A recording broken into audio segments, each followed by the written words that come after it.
Jangan lupa subscribe.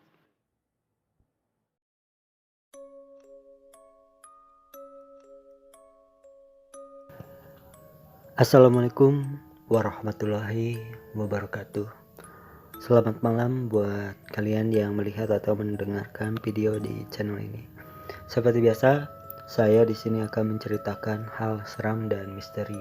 Dan untuk cerita malam hari ini, hantu pohon nangka. Semua orang di rumahku sudah tahu, aku mudah sekali takut pada hal-hal sepele. Misalnya pada kecoa atau pada kucing kecil tetanggaku. Bahkan bila ada tamu tak dikenal melangkah masuk ke rumahku, aku terbirit-birit berlari mencari mama sambil berteriak, "Ma, ada orang asing datang," dan jantungku kemudian akan berdebar kencang, keringat dingin keluar.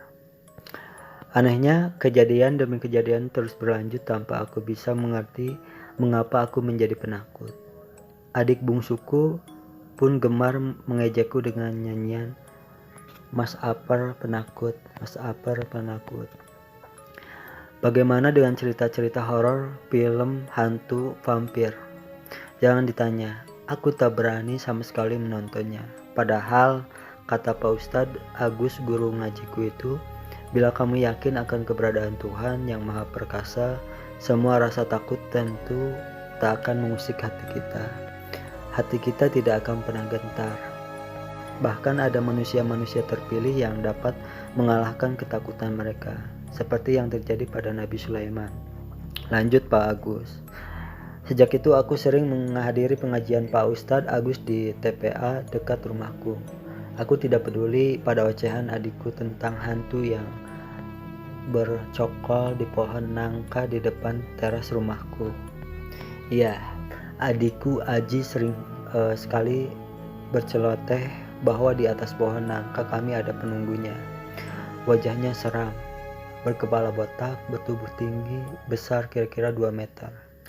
Katanya si penunggu itu terlihat ngambek bila anak-anak kecil naik ke pohon itu dan mematahkan ranting-ranting pohon atau menggores-gores buah nangka yang belum ranum.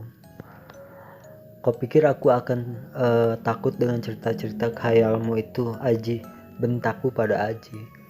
Tapi aku bingung juga memikirkan mengapa anak kecil seperti Aji sudah bisa berkhayal tentang hantu yang tinggi, besar, dan menakutkan. Apakah Aji benar-benar telah melihat hantu pohon nangka itu? Atau dia hanya ingin menakut-nakutiku saja? Betul loh Mas Apar, sudah berkali-kali aku melihat hantu pohon nangka itu nongkrong di atas dahan yang berada di atas kamar Mas Apar. Cerita adikku suatu hari. "Lah mengapa si hantu tidak mengajakmu bermain?" ledekku. Hantu itu memang sering turun dari pohon nangka. Ia lalu mengelilingi rumah dan dia sepertinya tidak suka jika rumah berantakan. Makanya kamar Mas Apar harus bersih. Gawat loh kalau kena marah hantu, ancamnya. Wah, aku tertawa geli mendengar cerita Aji. Sore yang agak mendung membuatku merasa gerah. Musim hujan sudah tiba rupanya. Air hujan sering membasahi halaman rumahku, sehingga udara di bawah pohon nangka agak lembab. Harum buah nangka dan bau bakal buahnya sering memasuki kamarku, aroma yang khas disukai adikku. Tapi aku tidak begitu menyukainya. Jam menunjukkan pukul 17.00. Hujan mulai turun. Rintik-rintik menambah dingin suhu kamarku. Sesaat kemudian telepon di ruang tengah berdering. Bergegas aku mengangkatnya. "Halo sayang, ini Mama. Mama dan Papa tidak bisa pulang sore ini. Nenekmu sekarang sedang dirawat di ruang gawat darurat," ucap Mama di ujung telepon. Wah, gawat nih, kedua orang tuaku belum pasti pulang malam ini. Hatiku menjadi gundah karena malam ini adalah malam Jumat Kliwon. Orang Jawa bilang malam yang penuh dengan hal-hal mistik. Waktunya hantu banyak bergentayangan. Imanku mulai goyah lagi. Lalu malam semakin larut. Jam menunjukkan pukul 23.00. Mama dan Papa belum juga datang. Aku dan Aji masih terbangun. Karena bosan menunggu, akhirnya Aji menyalakan televisi. Aku masuk membaca buku di kamar. Belum beberapa lama tiba-tiba lampu mati begitu saja. Semua gelap gulita. Aji berteriak memanggilku. Aku pun tidak kalah kerasnya berteriak memanggil Aji. Kami saling bersaut-sautan. Kami berdua amat takut pada kegelapan. Untung saja aku segera sadar, masa aku harus takut pada kegelapan. Tiba-tiba aku teringat pada hantu pohon nangka. Apakah ia akan muncul di kegelapan rumah kami? Tak terasa keringat dingin mengalir di sekujur tubuhku. Cepat mas, kita cari lilin. Sela Aji setelah kami saling bertemu. Brak-brak. Aduh, tiba-tiba setumpuk buku menimpa Aji. Adikku merintih kesakitan. Aduh mas, tolong. Kepalaku sakit, berdarah mas, berdarah, tolong. Merintih Aji.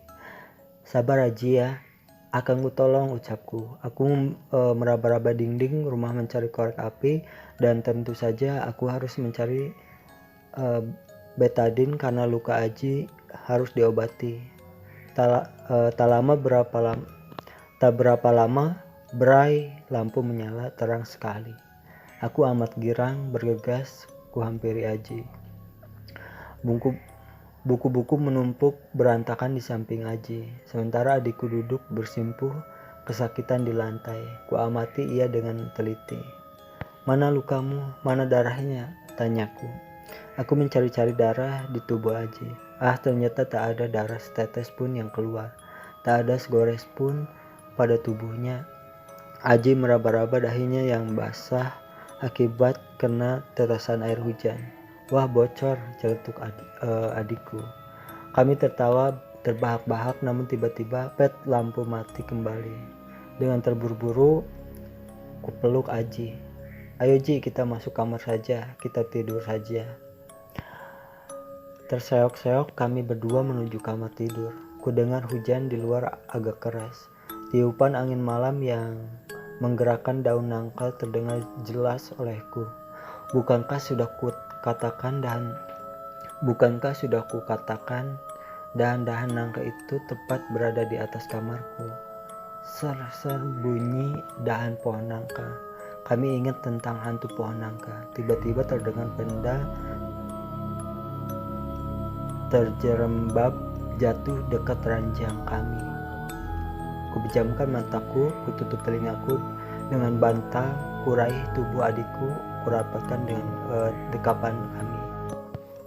Detak jantung kami berdegup cepat sekali. Akhirnya kami tertidur. Keesokan harinya kami terbangun jam dinding berdentang 6 kali. Kuhentakan Aji. Aji, ayo bangun, kita harus sekolah. Ayo cepat, nanti kesiangan, ucapku. Mas, apakah tadi malam kita memakai selimut ini? Tanya Aji keheranan sambil membukakan selimut tebal yang menyelimuti tubuh kami berdua. Kurasa tidak, kan ini selimut mama. Mengapa ada di sini? Heranku. Segera aku berlari keluar kamar. Orang tuaku pun belum pulang. Kunci kamar tamu masih tergeletak pada laci tempatnya. Aku bingung, Aji pun bingung. Kalau begitu siapa yang menyelimuti kita ya? Aji bertanya. Aku memandang Aji. Kami saling pandang, lalu secara bersamaan kami berteriak sambil berlari menuju keluar rumah. Hantu! Itulah cerita untuk malam hari ini. Bila kalian suka dengan video di channel ini, tinggalkan like, comment, share, dan subscribe. Dan jangan lupa juga nyalain loncengnya biar gak ketinggalan jika ada video-video baru di channel ini. Terima kasih. Assalamualaikum warahmatullahi wabarakatuh.